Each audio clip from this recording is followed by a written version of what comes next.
Olá, boa noite, sejam todos bem-vindos, sejam todas bem-vindas. Estamos começando a nossa live de hoje, quarta-feira, dia 28 de outubro, seguindo com o nosso estudo do Livro dos Espíritos, hoje a partir da questão 117, aqui do Livro dos Espíritos. Sejam todos bem-vindos. Sejam todas bem-vindas para que a gente siga com esse estudo. Então, nós vamos retomar a questão 116, só para a gente, por assim dizer, pegar o fio da meada e depois seguimos com os estudos das outras questões. Né? Então, aqui nós estamos estudando o capítulo 1 do livro 2, Progressão dos Espíritos. Nós já estudamos a escala espírita e nós falamos aqui de algumas características do processo de progressão dos espíritos. Falamos que os espíritos são criados simples e ignorantes, né? Aqui da questão 115. Falamos da questão 116, que todos os espíritos evoluirão, que é um determinismo da lei de Deus, né, a evolução, conforme dizem aqui os espíritos, todos tornarão perfeitos. Né? É a pergunta 116, que nós já aqui nos debruçamos sobre ela na última live, que nós falamos então, inclusive, linkamos essa questão 116 à questão 1005 e à questão 1006.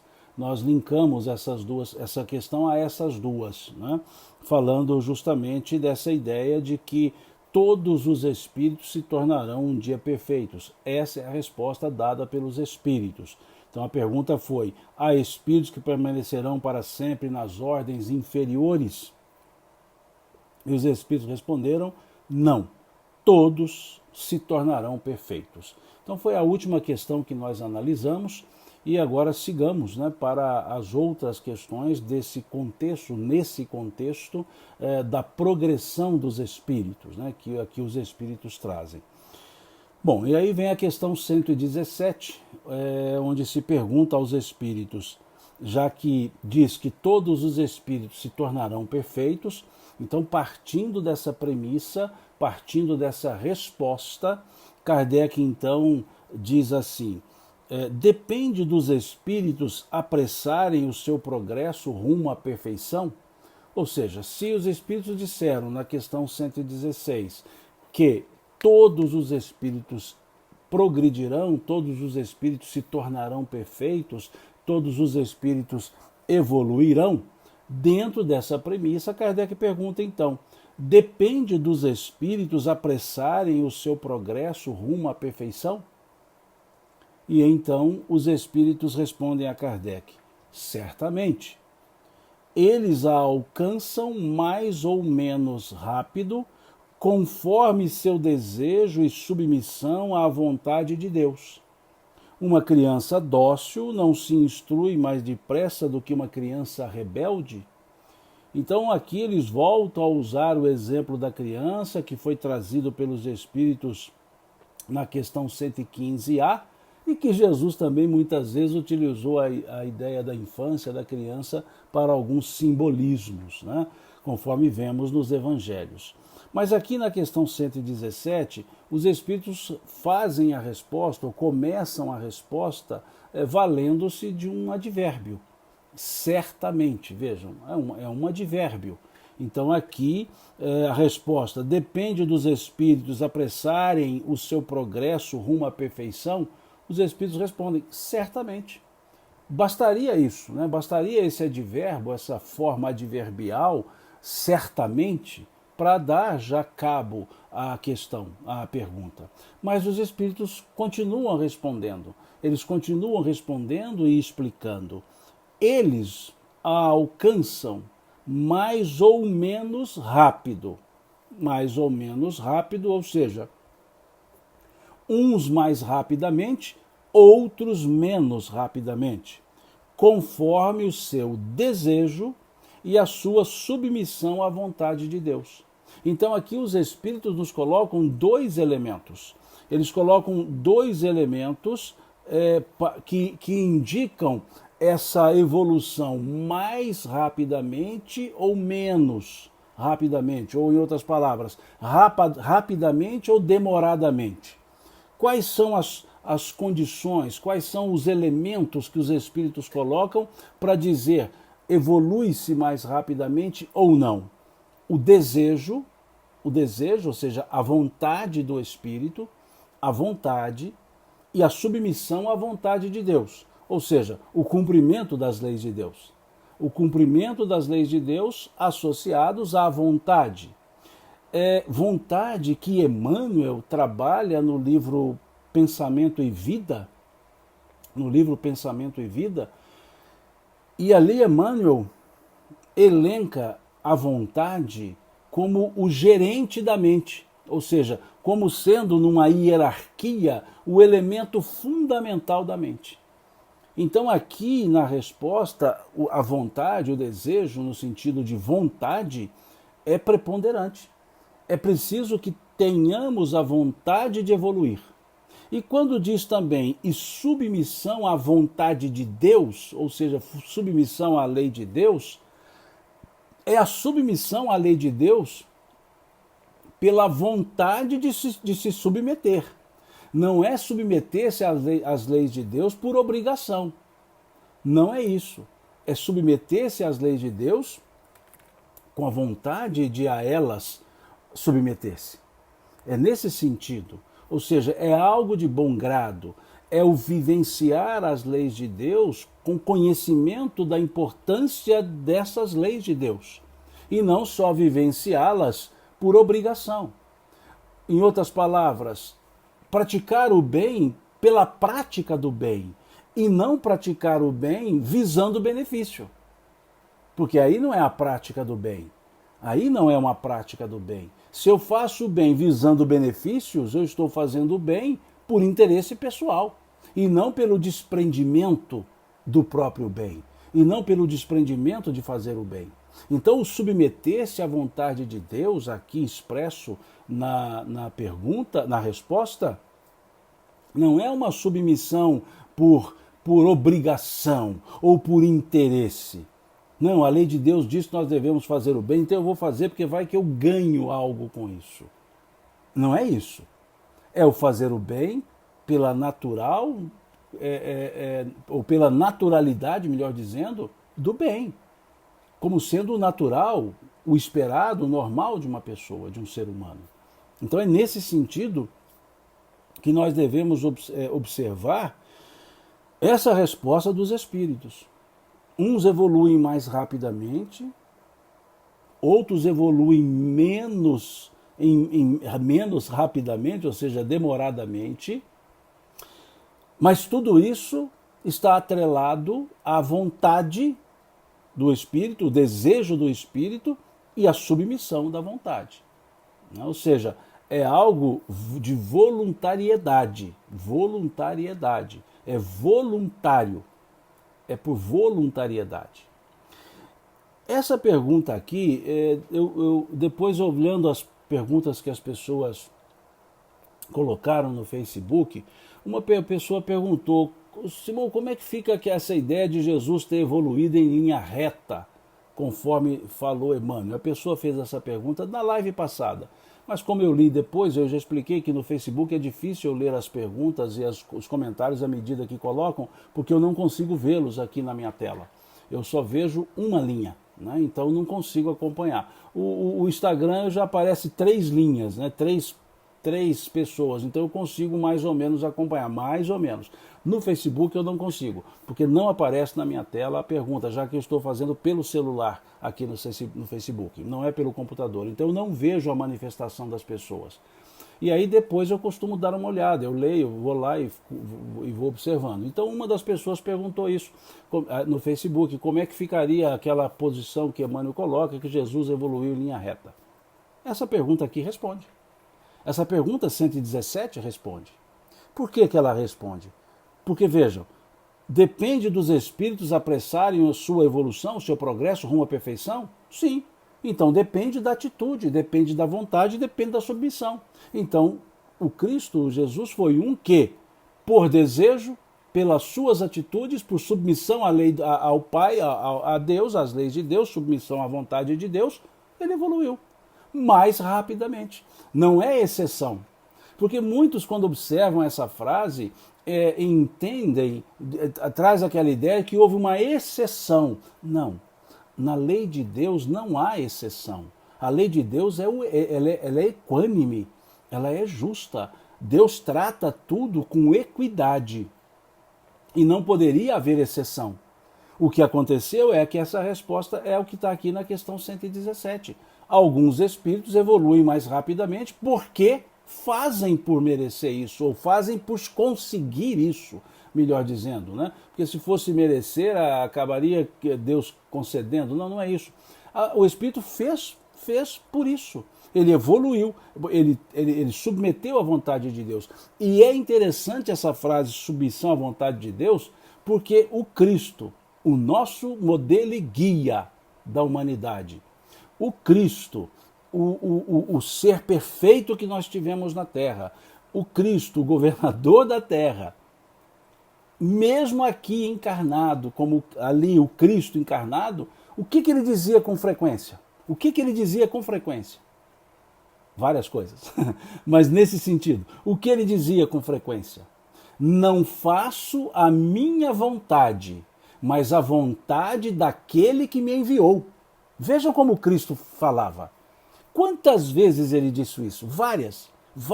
Os evangelistas retratam essa frase em diversos momentos. Jesus dizendo aqui, eu não faço a minha vontade, mas a vontade daquele que me enviou.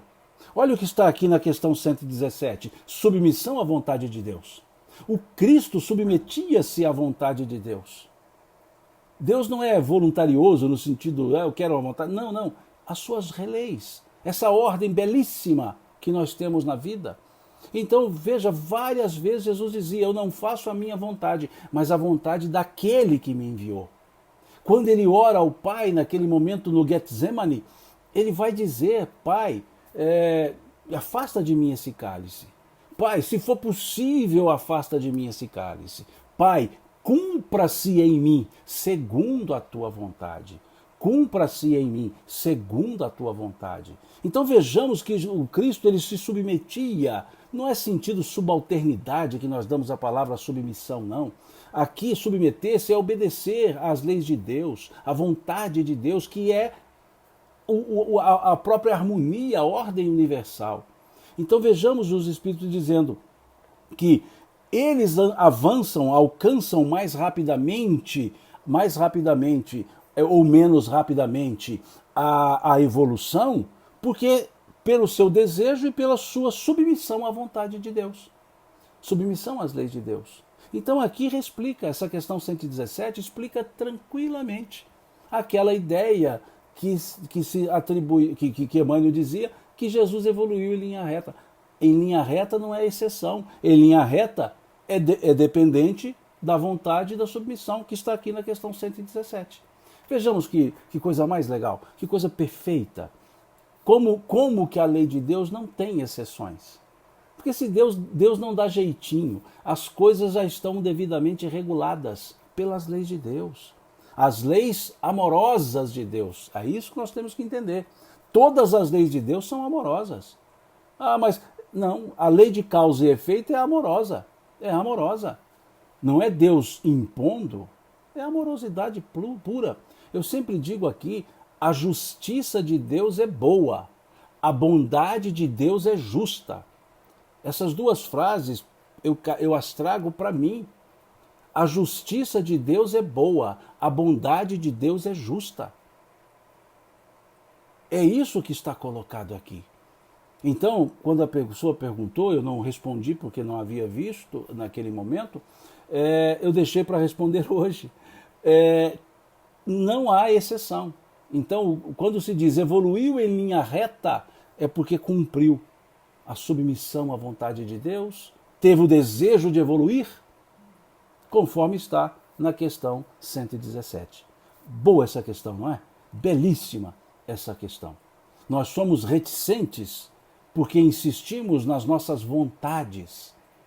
Nós muitas vezes queremos que nossa vontade que nossa vontade seja maior do que a vontade de Deus.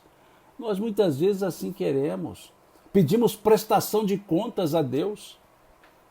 Então é esse aspecto que está na questão 119. E isso explica por que espíritos evoluem mais rapidamente que outros. Não é porque Deus deu um jeitinho, não é porque Deus criou uns mais capacitados. Não, é porque uns desejaram isso e fizeram para atingir isso, submeteram-se à vontade de Deus. Outros desenvolveram o excessivo amor próprio, ou seja, o egoísmo, desenvolveram o orgulho e vão reticentes ao processo evolutivo. Então, uns seguem mais rapidamente que outros. Então é esse o aspecto. Aqui eu vi duas observações aqui dizendo sobre a evolução no mundo espiritual, né? O André Luiz ter evoluído no mundo espiritual não foge à regra. Vejamos, para essa resposta nós vamos à questão 230. Eu acho legal, sabe o que é? Deu uma minerada agora, né? Sabe o que é? O Livro dos Espíritos responde. Raras não. Em termos de espiritismo, todas as respostas estão no Livro dos Espíritos. A gente acha difícil achar. Eu tenho umas que eu não vou achar. Mas essa, por exemplo, da evolução no mundo espiritual, está na questão 230. Uma pessoa aqui ponderou, né? Como se fosse uma exceção. Não. Isso está na questão 230. Vamos lá na questão 230. Vamos dar um pulinho nela lá, né? Vamos dar uma chegadinha nela lá. Olha o que diz aqui a questão 230. É muito legal. Deixa eu chegar nela, achei que eu já tinha chegado. Vejamos. Olha a pergunta 230. O espírito progride no estado errante? O que é estado errante? Na erraticidade. Erraticidade não tem nada a ver com erro. Erraticidade é plano espiritual. Estado errante não é estado errando, é errante, ou seja, na erraticidade, no plano espiritual, no mundo espiritual. Então vejamos a pergunta 230. O espírito progride no estado errante? Em outras palavras, o espírito progride no mundo espiritual? Olhem a resposta. Pode melhorar-se muito, mas sempre conforme a sua vontade. Olha a palavrinha de novo. Pode melhorar-se muito, sempre conforme a sua vontade e o seu desejo. Mas, olha o restante da frase. Mas é na existência corporal que põe em prática as novas ideias que adquiriu. Mas é na existência corporal que põe em prática as ideias que adquiriu. Né? Veja o que está dizendo a questão 230. Evolui-se no mundo espiritual em conhecimento, em entendimento, mas é preciso voltar à Terra para experimentação. Para experimentação. Então, evolui-se no plano espiritual? Sim, em conhecimento, dizem os Espíritos, questão 230, em conhecimento. Mas só o contato com a matéria permite exercitar o conhecimento adquirido. É como se aprendêssemos a teoria na sala de aula, mundo espiritual, e fôssemos ao laboratório para fazer as experiências. Ou fôssemos para o estágio para fazer as experiências. É essa a ideia contida na questão 230. Né? A Dionísia diz aqui é a prova dos 9. Exatamente, Dionísia. Aqui na Terra é a prova dos 9. Por isso é o melhor lugar que nós podemos estar, que é onde podemos exercitar os conhecimentos adquiridos do mundo espiritual. Aqui é o nosso campo de prova, não é o nosso campo de sofrimento, é o nosso campo de prova. Né? Então, tranquilo, vejam, claramente fica essa questão trazida aqui sobre André Luiz, claramente fica explicada pela questão 230 do Livro dos Espíritos, correto? Vamos seguindo então, questão 118 do Livro dos Espíritos. Os espíritos podem degenerar? Os espíritos podem degenerar? E a resposta dos espíritos: não. Interessante isso. Não. À medida que avançam, compreendem o que os distanciava da perfeição. Quando o espírito termina uma prova, fica com o conhecimento que adquiriu e não o esquece mais. pode permanecer estacionário, mas não retrograda. Então, uma vez galgado um ponto na evolução, não se retrograda. Ah, Simão, esse negócio é meio estranho, porque tem uns que retrogradam, que reencarnam aqui, desencarnam, e depois reencarnam aqui, parece que pior. Vejam, o que foi adquirido não se retrograda. No que foi adquirido, melhor dizendo, naquilo que se adquiriu, não há retrogradação. O que acontece é que não se adquiriu. Esse é o ponto. Houve um aprendizado teórico, mas não adquiriu efetivamente o ponto evoluído, aquele ponto evoluído. Então, se eu atingir o ponto evoluído, ponto, eu avancei. Agora, se eu não atingir, apenas me projetei, não houve evolução. Então, não há retrogradação, não houve foi evolução. O Cássio aqui diz como evoluir sem amor próprio. Lógico, sem amor próprio não se evolui, Cássio. O que eu disse aqui é que existem confusão de amor próprio com egoísmo. Que há pessoas que são egoístas e acham que é amor próprio. E é egoísmo. É isso que eu disse aqui, viu, Cássio? Então você está corretíssimo. Como evoluir sem amor próprio? Não, o amor próprio, nós temos que amar a nós mesmos, não há dúvida nenhuma disso. Sem amor próprio, como amar as outras pessoas? Se eu não amo a mim, como amar aos demais? O que eu disse é que há pessoas que escondem atrás do egoísmo dizendo que é amor próprio. E nesse caso não é amor próprio, é egoísmo, tá certo? Acho que ficou claro agora o que eu disse ali antes, né? O que eu quis dizer, talvez não me expressei de maneira correta, tá certo? Pode ser que eu não tenha me expressado de maneira correta. Amor próprio é fundamental. Se eu não me amo, eu não amo ninguém. Então eu me amo, o amor próprio. Agora, não podemos confundir amor próprio com egoísmo. Então, muitas pessoas egoístas dizem-se cheia de amor próprio. E, na verdade, não é cheia de amor próprio, é egoísmo. É isso que eu quis dizer lá, ok? Bom, então sigamos aqui. Então, não há retrogradação do espírito, não há retrogradação. O que não houve foi evolução. É como se fosse o seguinte... Imaginemos desculpa, vou fazer uma comparação aqui bem pueril. Imaginemos, estamos subindo uma escada. Então, pisamos num degrau, pisamos no seguinte... Mas pisamos no seguinte, nos projetamos e voltamos. Não quer dizer que eu voltei ao degrau anterior, quer dizer que eu não fui ao outro. Quer dizer que eu me projetei no degrau seguinte, mas não fui. Eu pisei lá, mas o outro pé ficou no outro degrau, então eu não evoluí. Agora, se eu pus os dois pés no degrau da frente, eu não vou para o de trás mais. É isso que os espíritos estão dizendo. Uma vez adquirido o conhecimento, não mais se esquece. Uma vez evoluindo, não se volta naquele ponto da evolução. Agora, nós evoluímos em diversos pontos. Observemos aqui o que nós já estudamos, a segunda ordem, né, a partir da questão 107, a segunda ordem, os bons espíritos. Nós não temos lá 4 classes de bons espíritos? Os espíritos de ciência, ou sábios, os espíritos benevolentes, os espíritos de sabedoria e os espíritos superiores? Não tem uns que evoluíram mais num ponto e menos no outro? Então, quando falamos evoluir, nós evoluímos ora num campo, ora no outro, mas naquilo que nós evoluímos, nós não retrogradamos. Naquilo que evoluímos.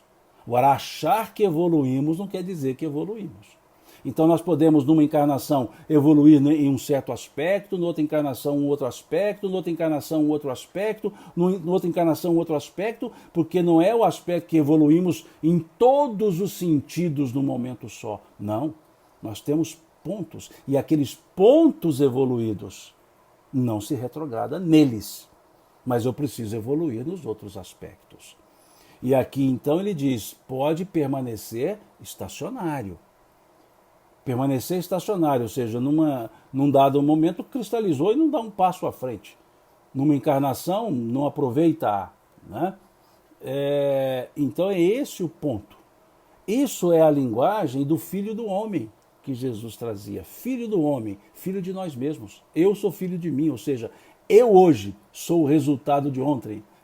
Né? A Lame aqui diz uma frase que o Haroldo gosta de usar, né? Somos a nossa melhor versão hoje, né? Exatamente. A nossa melhor versão hoje é o Filho do Homem que Jesus se referia. Aliás, essa frase, filho do homem, é lá do Velho Testamento. Jesus traz essas frases, essa ideia do Velho Testamento. Né? Nós temos isso várias vezes colocados no Velho Testamento. Então essa ideia hoje eu sou o filho do que eu fui. Então eu posso ficar estacionário numa encarnação? Posso. Agora, se tudo evolui e eu fico estacionário, é como se eu tivesse andado para trás. Porque se eu fico quieto e todo mundo dá um passo à frente, eu fico para trás. Mas eu não andei para trás. Os outros andaram para frente, eu fiquei estacionário. Só que no processo, fiquei para trás. Agora, voltar, não. Né? Retroceder no ponto evolutivo que se chegou, não. Isso é o que está na questão 118. Isso é o que está na questão 118. Muito claramente explicado pelos espíritos. Né? Não se retrocede, melhor dizendo, não se retrograda. Não se retrograda no processo evolutivo. Uma vez evoluído naquele ponto, não mais se retorna naquele ponto. Ok? A Ciomara diz aqui que, por isso Kardec fala que as reencarnações são solidárias entre si. Exatamente, Ciomara. Isso é o que está no artigo 9º do capítulo 7 do livro Céu e Inferno. Lá no Código Penal da Vida Futura. Se nós olharmos lá o capítulo 7 do livro Céu e Inferno, no artigo 9º, vamos ver justamente isso que a Ciomara está trazendo aqui para nos lembrar. Né? Que as reencarnações são solidárias entre si. O que Kardec diz lá nesse artigo 9º? Que não há uma só falta que não tenha consequência funesta, como não um só ato benévolo que não tenha consequência meritória. E que as consequências serão ajustadas na encarnação, na outra encarnação ou em outras encarnações, pois as reencarnações são solidárias entre si, porque pertencem ao mesmo espírito. É isso que Kardec coloca. Pertencem ao mesmo espírito. Porque sou eu mesmo em diversas reencarnações. Por isso elas são solidárias, porque elas são minhas. Por isso que uma falta praticada em uma encarnação reverbera na próxima ou em outras. Não necessariamente na imediatamente posterior. Pode reverberar em quaisquer reencarnações seguintes, ok? Isso está muito claro, escrito lá no artigo 9º, capítulo 7, Código Penal da Vida Futura, lá do livro Céu e Inferno. Ok? Vamos seguindo? Acho que está ficando mais ou menos claro, né? À medida que eu estou conseguindo ler aqui, eu vou ponderando aqui os comentários ou as frases, tá? À medida que eu consigo ler, tá certo? Como eu já falei várias vezes, eu não leio todas as questões. Estamos trabalhando o tópico progressão dos espíritos, então eu estou lendo uma ou outra questão desse tópico, certo? E aí as restantes vocês continuam lendo em casa, né? Como eu também leio aqui. Mas para comentário eu fui ponderando aqui algumas questões, né? Então vamos à questão 120, né? Se porventura alguém ponderar, fala, olha, mas eu fiquei dúvida aqui na 119, a gente volta lá, não tem problema. Se eu vir aqui o comentário, né? Vamos para a questão 120.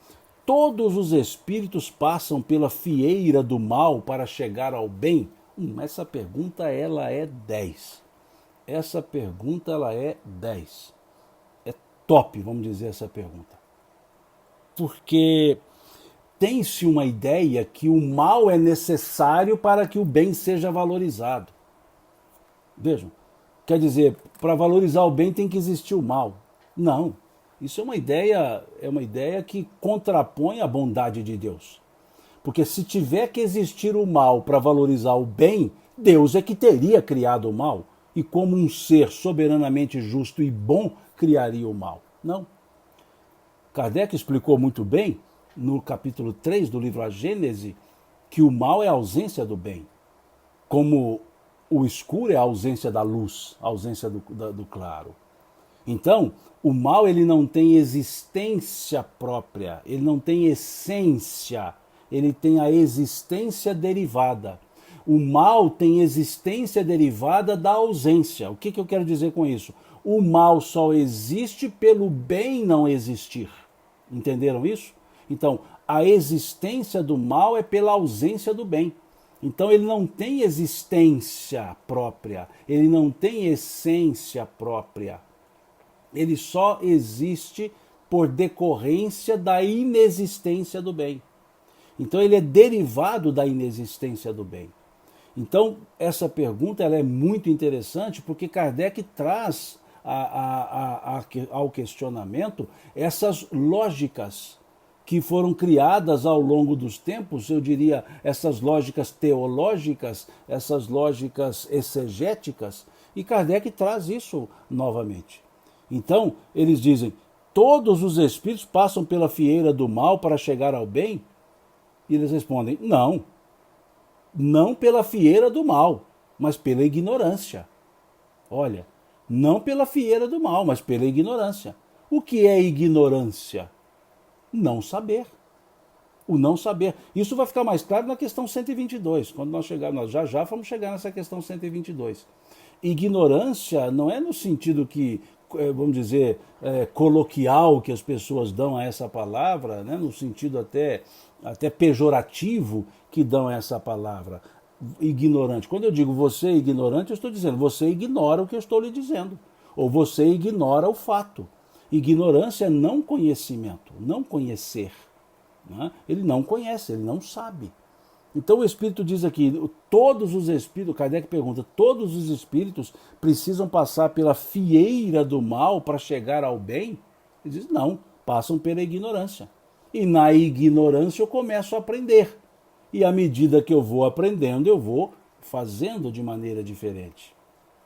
E aí, no aprendendo, o livre-arbítrio está desenvolvendo-se. No ato de aprender, eu tenho o livre-arbítrio de adotar ou não. E aí começam as condutas, começam as ausências do bem, começam as práticas do mal, mas por uma decisão da pessoa. Pelo aprendizado, ela discerne. E ao discernir, ela escolhe. E ao escolher, o caminho é dela, é da própria pessoa. Então é uma ideia da ignorância. Dionísia, você traz muito bem aqui essa ideia do Adão e Eva, né? Uma parábola, lógico. Você traz muito bem essa parábola para falar da ignorância. Eu vou falar sobre isso. Eu vou falar sobre isso quando nós chegarmos à questão 122. É a seguinte, nós vamos trabalhar alguns aspectos lá do Gênesis bíblico. Vamos sim, porque tem a ver, tem mesmo. Aliás, por que nós vamos trabalhar isso na questão 122? Porque Kardec trabalhou isso na questão 122. Porque foi Kardec, aliás, melhor dizendo, foram os espíritos que nos remeteram ao Velho Testamento quando responderam à questão 122. Vejamos, nós chegaremos lá. Então observemos esse aspecto da questão 120 primeiro. Né? Não passam pela fieira do mal como algo necessário, pela ignorância sim. Né? E aqui a doutora Marlene coloca aqui de uma forma muito tranquila, ignorância e livre-arbítrio são associados. Né? Muito bem essa forma tranquila aqui colocada pela doutora Marlene. São formas associadas, ignorância e livre-arbítrio. Ignoro, aprendo, escolho. E ao escolher, a minha liberdade. Ok? Isso nós vimos na questão 1006, que nós conversamos na aula, desculpe, eu estou acostumado com sala de aula, na live passada, desculpe, não é aula, isso aqui é um troca de ideias nossas, né? Não é uma aula. Nós já vimos isso na live passada, de domingo, né? A questão 1006, né? Quando nós associamos a questão 1116. Então, na questão 1006, nós temos um desdobramento muito interessante desses assuntos. Já tratamos dessa questão 1006 aqui na live passada. Então, é isso que está na questão 120, muito tranquilo e muito boa essa pergunta. Excelente essa pergunta. Excepcional essa pergunta. Top essa pergunta. Porque muitos trazem essa ideia. É preciso do mal para se chegar ao bem. Como assim? Como assim? Quer dizer que é preciso da sombra para se chegar à luz? Não. Só existe sombra porque não tem luz. Então precisa da luz para não ter sombra. É diferente. E não precisa da sombra para ter luz. É algo que nós precisamos pensar. Né? É algo para se pensar. Né? A sombra só se desaparece com a ausência, aparece com a ausência da luz. Então, havendo a luz, dissipa-se a sombra. Né? Muito simples isso. Dá até para fazer aqui agora. Vejam, a sombra. porque eu desliguei a luz. Agora, como é que essa sombra vai desaparecer? Acendendo a luz. É isso que acontece. Então vejam, o mal é quando o bem desaparece. A luz desaparece, a sombra fica. Então acabou a sombra, acabou a luz, não tem luz, o mal está, a sombra se instala. Ou seja, não faz o bem, o mal se instala. Está na sombra, acende-se luz e a sombra dissipa. Então, faça o bem e o mal se desfaz. Perfeito. Perfeita essa ideia de Kardec. Aliás, um estudo belíssimo que ele traz sobre o bem e o mal, também aqui no Livro dos Espíritos, já estudamos quando nós conversamos sobre as leis morais. É a ausência. Então muitos acham que ela tem uma essência. Não tem o mal. O mal não é necessário para o bem.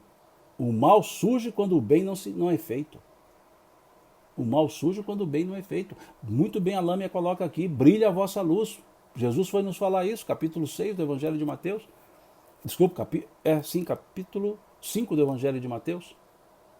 Brilha a vossa luz diante dos homens, para que vejam as vossas boas obras e glorifiquem a Deus que está nos céus. Né? Sigamos, questão 121. Por que é que alguns espíritos seguiram o caminho do bem e outros o do mal?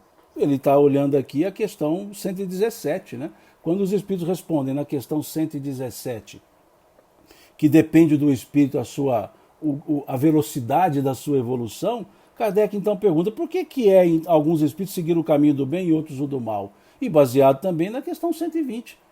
Por que então que vai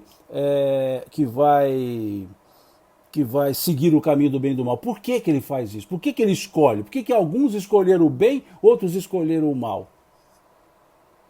E aí respondem o que trouxe aqui a doutora Marlene. Não tem eles o livre-arbítrio? Eu acho interessante que os espíritos, quando Kardec faz a pergunta, tem a hora que os espíritos dão aquela fechada de olho assim, do tipo, está perguntando isso?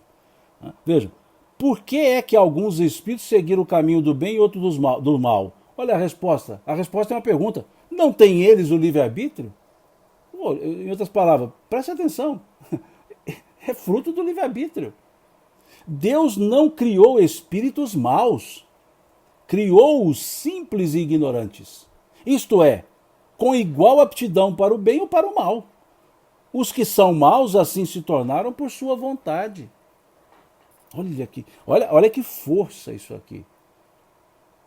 É por força das circunstâncias. Não, eu fiz o mal por força das circunstâncias.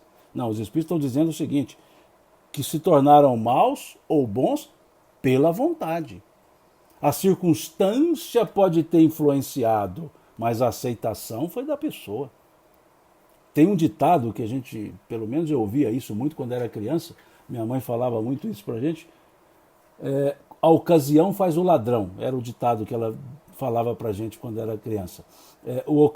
A ocasião faz o ladrão.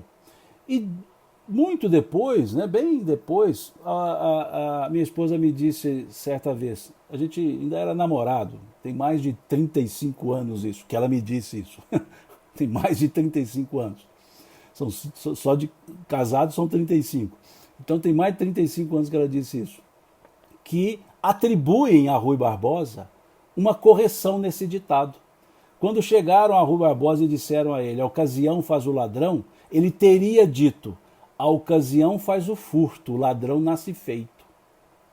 Olha que interessante. A ocasião faz o furto, o ladrão nasce feito. Existe a predisposição, é o que ele está dizendo. E olha que não deve ter estudado sobre reencarnação para fazer isso, para falar isso não. A ocasião faz o furto, o ladrão nasce feito. Porque duas pessoas expostas a uma mesma circunstância, uma sucumbe e outra não. Uma sucumbe e outra não. Né? Então, é esse sentido que os espíritos estão trazendo aqui. É como se eles dissessem aqui, olha, ninguém é mal por circunstância, é mal por decisão. Porque na circunstância alguns sucumbem e outros não. É esse o aspecto. Lógico que as circunstâncias desfavoráveis convidam, mas desde que haja associação. Em 2000, houve um assalto num ônibus da linha 174, no Rio de Janeiro. Houve um assalto. E nesse assalto, o assaltante acabou por matar uma passageira, uma professora, e ele também foi morto nesse assalto. E aí, à época, verificou-se que aquele assaltante era um sobrevivente da chacina da Candelária, de 1994. Verificou-se que aquele assaltante era um sobrevivente da chacina da Candelária. E aí, obviamente, trouxeram à tona os questionamentos, que ele foi vítima da violência, por isso fez a violência. De certa forma, sim, de certa forma, sim. E aí começaram a dizer que a violência surge da própria violência e tudo. Só que naquela chacina, houve mais sobreviventes. Houve mais sobreviventes. E um desses sobreviventes deu uma entrevista no Jô. Se não me engano, em 2011. Se não me engano, em 2011, ele deu uma entrevista no Jô. Chamava não sei o que Fernandes, esse rapaz. E ele foi sobrevivente da chacina da Candelária também. E, no entanto, ele montou um abrigo para as crianças em situação de ruas. Ele foi um sobrevivente. E a partir daquela chacina, ele entendeu que precisava cuidar das crianças. E ele então fez de tal forma que, em 2011, ele tinha um abrigo para cuidar das crianças em situação de rua e trabalhava por reverter essa situação das crianças em situação de rua. Vejam, 2 foram sobreviventes da chacina. 2 eram pessoas, eram crianças, adolescentes em situação de rua. E um caminhou para um lado, outro caminhou para o outro. Não quer dizer que não houve contribuição, lógico. Nós podemos dizer que a violência é um fator contributivo muito forte. A falta de acesso à educação é um fator contributivo muito forte. A falta de políticas públicas do Estado é um fator contributivo fortíssimo. Esses fatores contributivos fortíssimos para a conduta violenta. Fatores contributivos fortíssimos. Mas a palavra final, a deliberação, é da pessoa. A deliberação é da pessoa. Todos esses são fatores. Não expostos aos fatores, talvez seriam, mas teriam outra conduta. Mas expostos aos fatores, associado essa exposição associada à deliberação própria, segue-se o ato. Isso está na questão 260, tá, do Livro dos Espíritos. Prova. A Creusa diz, se é prova, expressão prova. Isso está na questão 260, que eu sugiro. O meio influencia efetivamente, mas é preciso entender que há uma associação com a vontade. Associação com a vontade. Sempre esses 2 pontos. Vontade no sentido de deliberação. Deliberação. Nesse exemplo que eu trouxe, nesse fato que eu trouxe, 2 condutas diferentes. Por 2 pessoas que passaram pela mesma situação difícil. Né? Então é isso que os Espíritos estão colocando aqui na questão 121.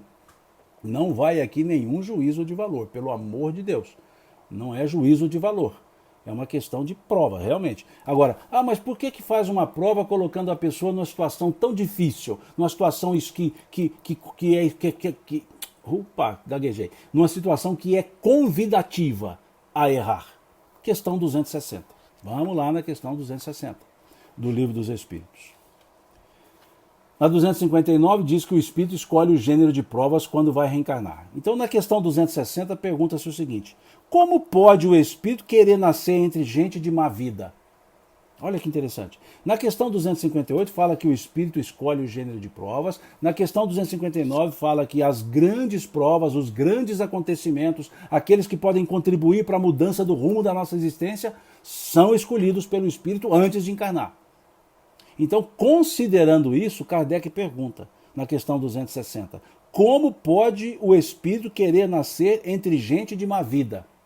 Ou seja, como assim escolher nascer nos piores lugares, nas piores circunstâncias, com as piores pessoas?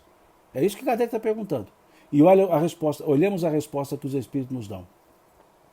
É necessário que seja posto num meio onde possa sofrer a prova que pediu. é necessário que seja posto no meio onde possa sofrer a prova que pediu. Pois bem, dizem os Espíritos, é preciso que haja analogia. Para lutar contra o instinto do roubo, é indispensável que se encontre entre gente dessa espécie.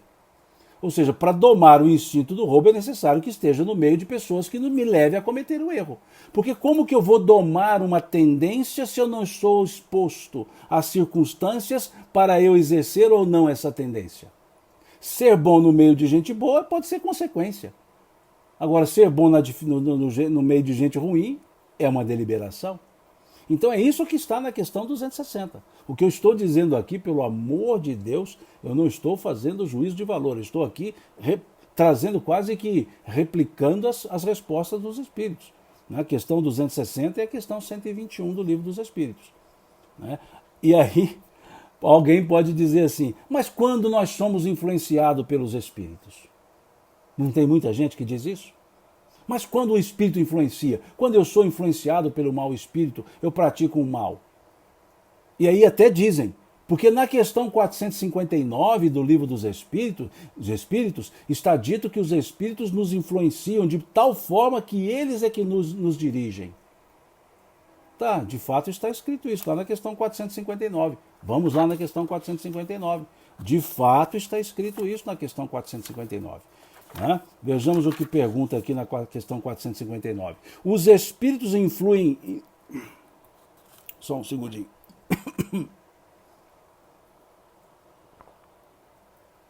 Eu vou chegar... A Lúcia coloca aqui questão de sintonia. É justamente isso, eu vou chegar aí, Lúcia. Mas vamos chegar aí embasados no Livro dos Espíritos. Eu tento, na medida do possível, embasar as respostas. Então, vejamos o que diz aqui a questão 459. Os espíritos influenciam em nossos pensamentos, em nossos atos, muito mais do que imaginais, pois frequentemente são eles que vos dirigem. Então muitos dizem assim, eles me influenciam, por isso é que faz desse jeito. Só que a pessoa lê a questão 459, mas não lê a questão 467. Não lê a questão 469. Porque a questão 467 e a questão 469 mitigam o efeito da questão 459. Veja o que está na questão 467. Pode o homem libertar-se da influência dos maus espíritos que o impelem ao mal? Olha a pergunta. Pode o homem libertar-se da influência dos espíritos que o impelem ao mal? Olha a resposta dos espíritos. Sim, visto que tais espíritos só se apegam aos que os chamam pelos seus desejos, por seus desejos, ou os atraem por seus pensamentos. Então, vi que várias pessoas dizendo aqui, não, mas é uma questão de sintonia. Mas eu estou dizendo, onde nasce essa sintonia? É do espírito para mim ou de mim para com o espírito? É de mim para com o espírito. É o que está na questão 467. Então as pessoas muitas vezes se justificam ou justificam a atuação dos outros na questão 459, mas não olham a questão 467. Que lá diz que é como se os espíritos dissessem, só se aplica a questão 459 na ausência da questão 467. É como se eles dissessem isso. Se fosse um artigo de lei, eles diziam assim na questão 459, salvo o disposto na questão 467. Se fosse um artigo de lei a 459, teria essa ressalva, salvo o disposto na questão 467. E vamos à questão 469, que é mais interessante. Aqui na 467 perguntou-se se nós podemos nos libertar da influência dos maus espíritos. Na 469 diz assim, por que meios podemos neutralizar a influência dos maus espíritos? A pergunta 469 é libertar da influência. Mas na 469 pergunta qual meio que nós podemos usar para neutralizar a influência dos maus espíritos? Olha a resposta. Praticando o bem e pondo toda a vossa confiança em Deus, repelireis a influência dos espíritos inferiores e destruireis o império que querem sobre vós. Agora o problema é fazer o bem e confiar em Deus. Então por isso é que a 459 toma força, porque precisa fazer o que está na 469, todo o bem que nós pudermos. É perfeito. Esse livro dos Espíritos é perfeito. Os espíritos não deixaram passar nada. Nada. Então vejamos que nessa questão 121, nós temos a 1006, nós temos a 459, nós temos a 467, a 469, tudo aqui nessa questão. Então são esses pontos que nós entendemos, né, quando observamos melhor a questão 121. E aí temos a questão 122, né, que também fala desse resquício aqui e a questão 260, de fato, Dionísio, eu esqueci dela aqui, e a questão 260. Então vejamos, questão 260, questão 459, 467, 469, 1006, para trabalhar com a questão 121 e ainda a 122, que fala também diz respeito à questão 121 também. É isso que eu disse há vários dias, logo no início do nosso estudo, lá, sei lá, quando nós começamos a estudar o Livro dos Espíritos aqui, lá para o mês de março, abril, sei lá, nós dissemos isso. O Livro dos Espíritos não é leitura. O Livro dos Espíritos é estudo. E estudo pressupõe amarrações, interrelações, pressupõe nada de pressa, nada de pressa. O estudo é concatenado, é pensado, volta-se, né? É esse ponto, ok? E a questão 122? Como podem os espíritos, em sua origem, simples e ignorantes, lembram? Questão 115? Como podem os espíritos, em sua origem, quando ainda não têm consciência de si mesmos, ter a liberdade de escolher entre o bem e o mal? Olha a pergunta interessante. Como podem os espíritos, em sua origem, quando ainda não têm consciência de si mesmos, ter a liberdade de escolher entre o bem e o mal? Há neles um princípio ou uma tendência qualquer que os leve mais para um caminho do que para outro? Veja que interessante. Há neles um princípio, uma tendência qualquer que os leve mais para um caminho do que para outro? E os espíritos respondem: o livre-arbítrio se desenvolve à medida que o espírito adquire a consciência de si mesmo. Opa! Quer dizer que antes de ter a consciência de mim mesmo, eu não tinha o livre-arbítrio? Não. O livre-arbítrio se desenvolve à medida que o espírito adquire consciência de si mesmo. Já não haveria liberdade se a escolha fosse determinada por uma causa independente da vontade do espírito. Grifem essa palavra aqui, circule essa palavra, coloque um neon nessa palavra, põe um holofote nessa palavra. Põe um holofote nessa palavra. Vontade. Eu só expresso a vontade quando eu tenho consciência.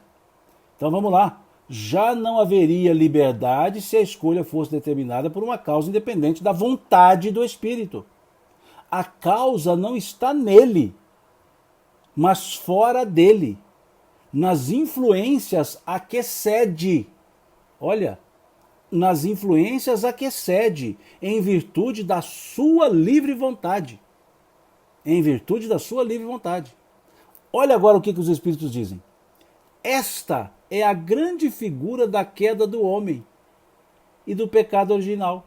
Uns cederam à tentação, outros resistiram. O que eles estão dizendo aqui? Eles estão nos mandando, os espíritos estão nos enviando lá para o Gênesis. Lá para a parábola da criação. Lá do capítulo 3, capítulo 2 do Gênesis. Depois nós avaliamos isso. Vamos pegar a primeira frase aqui, certo? Não tenhamos pressa, né? O livre-arbítrio se desenvolve à medida que o espírito adquire a consciência de si mesmo. Essa frase aqui, Emmanuel trabalha esse pensamento, essa frase, na questão 132 do livro O Consolador. Não estava programado, não. Deixa eu pegar o livro aqui, só um segundinho.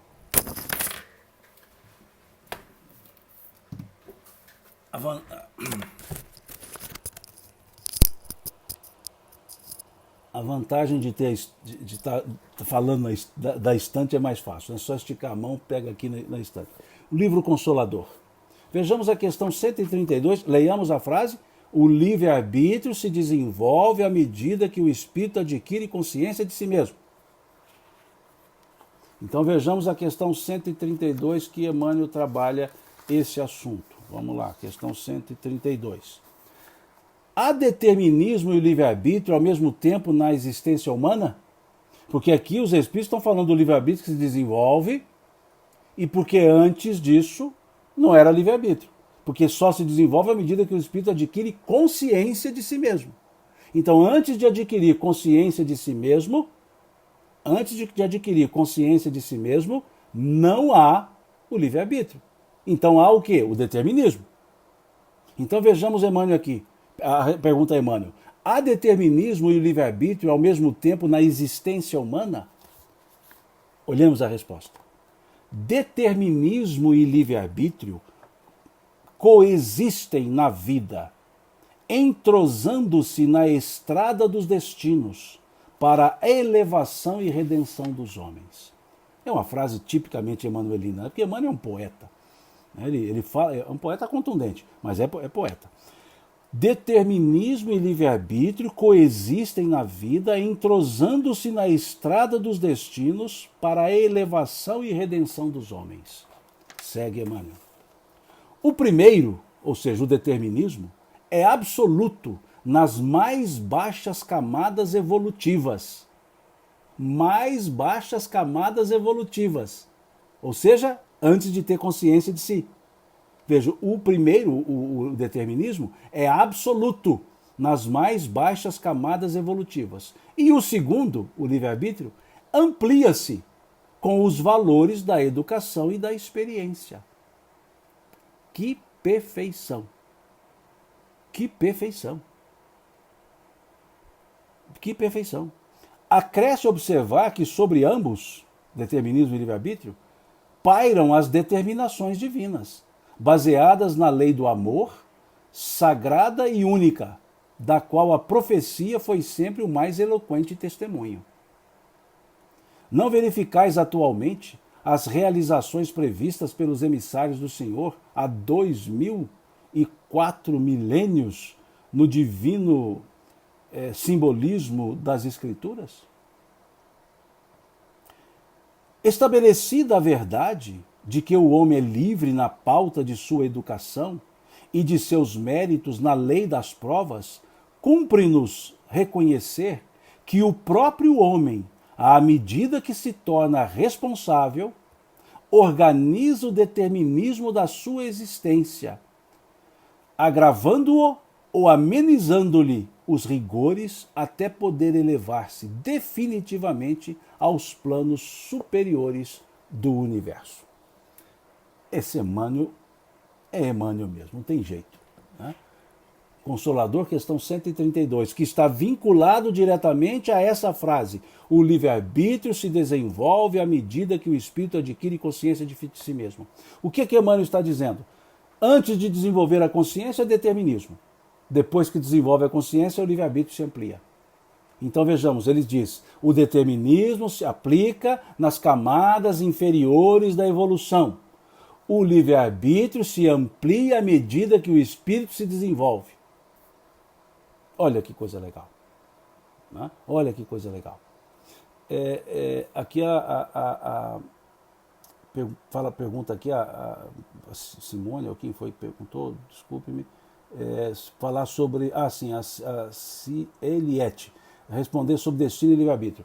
Eliette, você vai encontrar isso lá no capítulo da Lei de Liberdade. Quando você vai olhar lá, fatalidade. Dê uma lida lá no conjunto de perguntas sobre fatalidade que estão contidas, ou está contido o conjunto de perguntas, no capítulo da Lei de Liberdade. É muito interessante, você vai perceber isso sobre destino e livre-arbítrio. Muito legal. Então sigamos aqui, para a gente já estar caminhando para o encerramento. Né?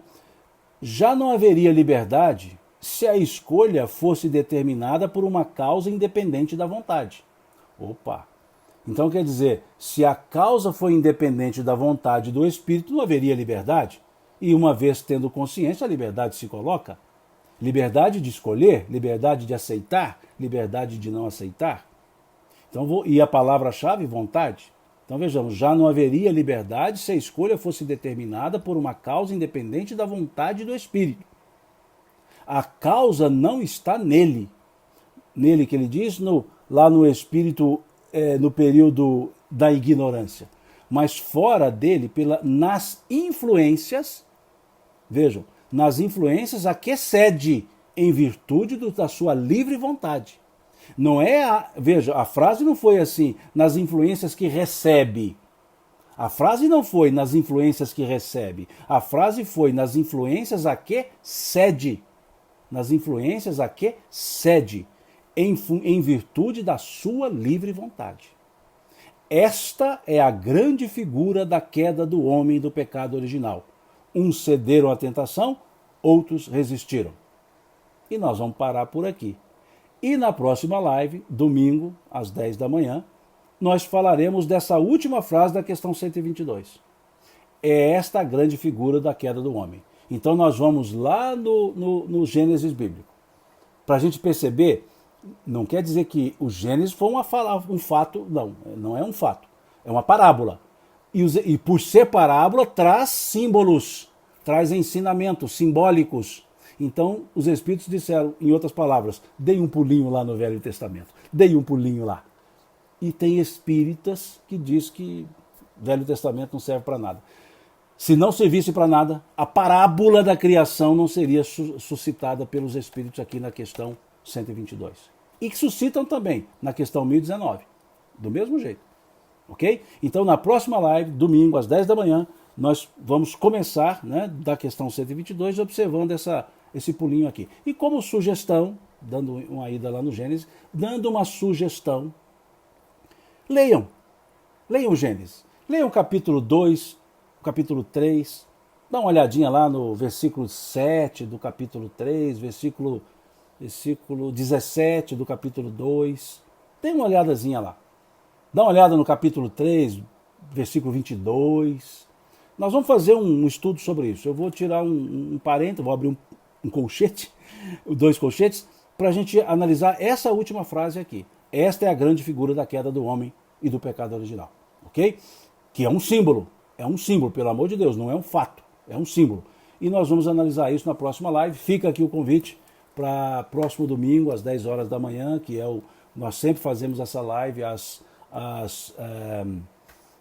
quartas-feiras às 20 horas e aos domingos às 10 horas. Né? Hoje uma pessoa me fez uma pergunta, eu vou pedir a vocês, se vocês puderem me ajudar, e aí se puder depois mandar por mensagem, tá? Uma pessoa que segue o Facebook e tem deficiência visual, ela disse que não recebe lá a notificação do Facebook que a live está no ar. Ela me perguntou, Simão, como que eu devo fazer para que eu receba a notificação no Facebook que a live sua está no ar? E eu respondi, não sei. E eu realmente não sei, porque eu não entendo nada dessas tecnologias. Entendo o mínimo, né? Só para poder entrar aqui. Então, se alguém puder explicar, manda uma mensagenzinha lá pelo Facebook mesmo, ou para eu passar para essa pessoa. Né? Como é que faz para programar para que a pessoa seja avisada no Facebook, né? No Facebook, seja avisada que a live está no ar. Que ela me pediu isso hoje, ela falou, eu gostaria de acompanhar ao vivo, né? Então eu peço essa gentileza, se vocês puderem me ajudar e para eu passar para essa pessoa, fica aqui o meu pedido, tá certo? E agradeço a vocês pela paciência de estar aqui comigo, agradeço a vocês por essa cordialidade sem tamanho que vocês demonstram para comigo, esse carinho, né, para comigo. E eu sempre digo, não tem como agradecer senão na minha maneira mineira, né? Deus lhes pague. Deus lhes pague por essa bondade de vocês, por essa cordialidade, esse companheirismo, e estar aqui há tanto tempo, né, tantos dias ou meses, né, que nós estamos estudando, e aqui vocês sempre conosco. Então, muito obrigado mesmo, Deus abençoe a todos vocês, Deus abençoe a família de vocês, Deus abençoe as nossas famílias, né, a minha também, que Deus abençoe a todos nós, e que tenhamos uma boa noite, e até domingo, se Deus quiser, com a nossa continuação da nossa live aqui de estudo do Livro dos Espíritos. Muito obrigado mesmo, fiquem com Deus, Deus abençoe a todos. Muito obrigado. E até.